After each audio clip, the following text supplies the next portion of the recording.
Dans la famille des politiques condamnés, Perico, je demande Patrick Balkany qui a livré une interview au magazine Marianne en début de semaine. Mais une question et une réponse surtout ont retenu votre attention. Oui, Patrick Balkany, dont on a connu un petit peu les facéties, les épisodes.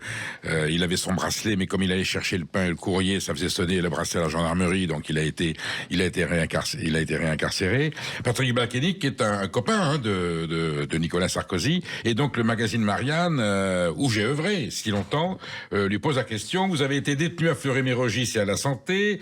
L'administration pénitentiaire a hésité entre les deux prisons pour l'incarcération de Nicolas Sarkozy. Laquelle avez-vous préféré? Comme si on parlait d'un hôtel ou d'un séjour au Club Med. Et Patrick Balkany répond, c'est merveilleux: à Fleury, l'avantage pour un amateur de foot comme Nicolas, c'est que vous pouvez assister depuis votre cellule à des matchs tous les matins et tous les après-midi, toujours les mêmes, Afrique noire contre Maghreb. À la Santé, l'avantage, c'est que vous pouvez apprendre le Coran puisque de grosses radios installées diffusent des prières. Alors, je ne sais pas si Nicolas Sarkozy va être totalement encouragé par ce témoignage de Patrick Balkany. En tout cas, bon, il présente ça avec une certaine désinvolture, avec une petite connotation quand même assez politisée sur l'Afrique noire, le Maghreb et sur le Coran. On sent bien peu, lui, peut-être l'a mal vécu.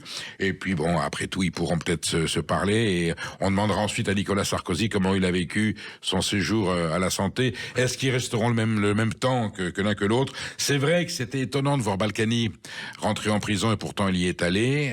Et là, aujourd'hui, c'est un ancien président de la République. On monte en grade dans l'incarcération des hommes politiques. Ça veut dire que nous avons encore quelques failles dans le comportement de nos élus par rapport à la loi. Et c'est comme ça.